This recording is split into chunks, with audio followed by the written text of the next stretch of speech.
if I have understood what you told me this morning, glass has been being made on this very site for the best part of 250 years.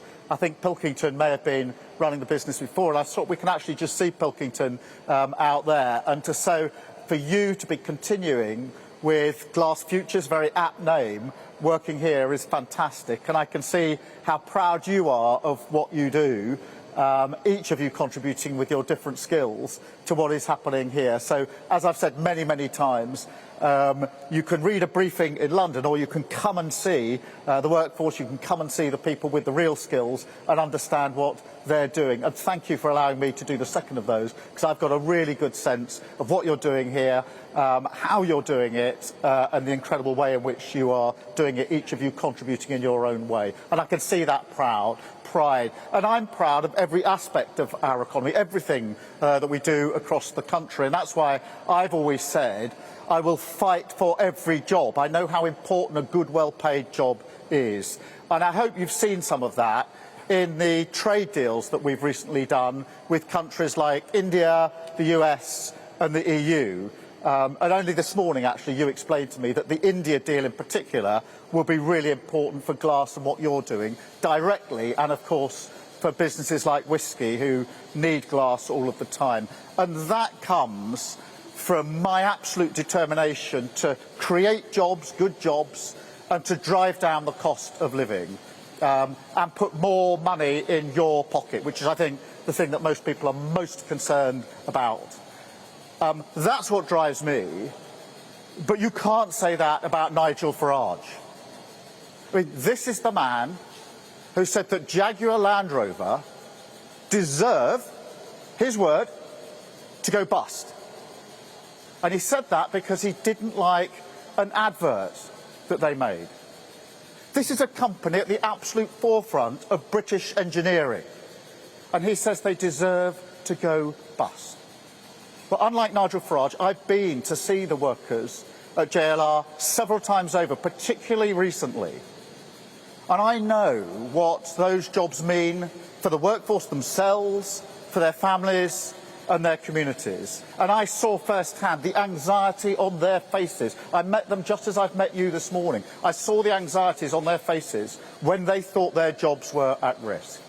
So when they needed support earlier this year, when we had to fight for their jobs and make a deal with the United States, I protected those jobs because I had them in my mind's eye. And politics is about who you have in your mind's eye. We protected those jobs. Would Nigel Farage have done the same? Absolutely not. And that's the question you have to ask about Nigel Farage. Can you trust him? Can you trust him with your future? Can you trust him with your jobs? Can you trust him with your mortgages, your pensions, your bills? And he gave the answer on Tuesday, a resounding no. He set out economic plans that contained billions upon billions of completely unfunded spending. Precisely the sort of irresponsible splurge that sent your mortgage cost, your bills, and the cost of living through the roof. It's Liz Truss all over again. Now, in opposition, we said that she would crash the economy and leave you to pick up the bill. And we were right. And we were elected to fix that mess. Now, in government, we're once again fighting the same fantasy, this time from Farage. The same bet, in the same casino, that you can spend tens of billions of pounds on tax cuts without a proper way of paying for it. Using your family finances, your mortgages, your bills as the gambling chip on his mad experiment. And I can see that in keeping with my point, apparently he's in Las Vegas today at a casino. And it's not a surprise, because he said that the Liz Truss budget, in his view, was the best since 1986. That shows his judgment. It shows what he'd do. And the result would be exactly the same. Now, I'm not prepared to let that happen. Labour's plan for change has stabilised the economy. Growth in our economy is at the fastest rate in the G7 this year. 4 cuts in interest rates. That means mortgages coming down. And a pay boost for 3.5 million low-paid workers. And unlike Nigel Farage, I know what it's like growing up in a cost of living crisis. I know what it's like when your family can't pay the bills, when you fear the postman and the bills that may be brought. And I know how much work we have to do. But there is not and never will be a magic wand that can wave away the need to manage the public finances properly. That is the foundation upon which everything rests, always. Now, we were elected to change the country, but we were also elected to never put working people through a crisis like Liz Truss ever again. And so that is what we're doing. Scunthorpe Steel, that was rescued. JLR workers protected.